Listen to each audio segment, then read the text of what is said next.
Hi అండి, అందరికీ నమస్తే. ఈరోజైతే పండు మిరపకాయల పచ్చడి పెడదామని చూస్తున్నాం. ఇది ఎలా పెట్టాలో, ఇది ఎలా తయారు చేయాలో,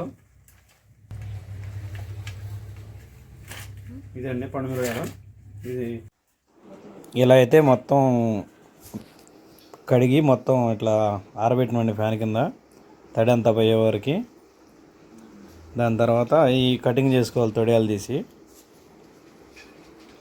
ఆపు ఇదండి, ఇట్లా తొడియాలు తీసుకొని ఇలా కట్ చేసుకోవాలి సింపుల్గా.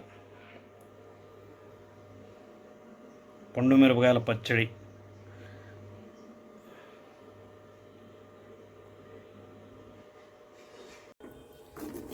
మెంతులు, ఆవాలు ఇలా లైట్గా ఫ్రై చేసుకోవాలి. ఫైనల్గా అయితే ఇది ఇట్లా మిక్స్ చేసుకోవాలండి. దీంట్లో ఒక 100 గ్రాములు చింతపండు, ఒక 2 ఎల్లిగడ్డలు వేసుకోవాలండి.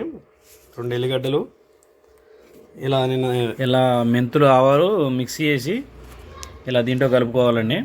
ఇదంటే తాలింపు వేయడానికి కొంచెం మిరపకాయలు,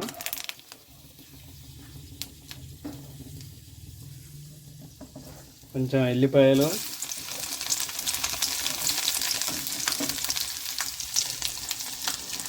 జీలకర్ర, చాలకి కరివేపాకు.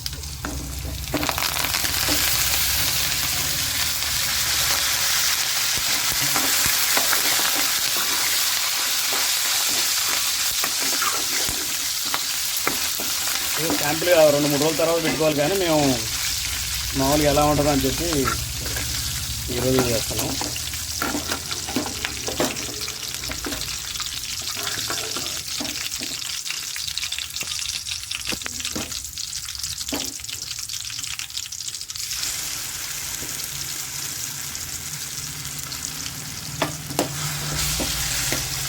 కొంచెం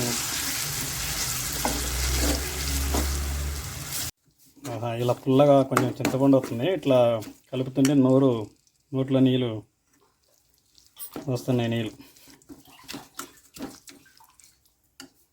బాగుందండి స్మెల్ అయితే. పండు మిర్చి పచ్చడి, పండు మిర్చి తొక్కు కూడా అంటారు దీన్ని. ఫైనల్గా వేడి అన్నంలో పండు మిర్చి పచ్చడి రెడీ అయ్యింది.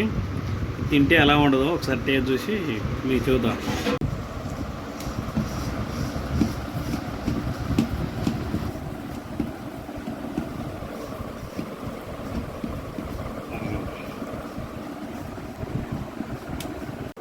ఫైనల్గా అయితే అయిపోయిందండి ఇది. ఇప్పుడు ఎట్లా ఉందో టేస్ట్ చూసి మీకు చూద్దాం. చాలా బాగుంది, కొంచెం మంట ఎక్కువ ఉంది, బాగుంది. ఇది చేసేటప్పుడేమో కొంచెం నోట్లో నీళ్ళు వచ్చినట్టు, నోరు ఊరినట్టుంది. ఈ పచ్చడి నోట్లో పెట్టుకుంటే కంటిలోంచి నీళ్ళు వస్తుంది, అంత మంట ఉంది.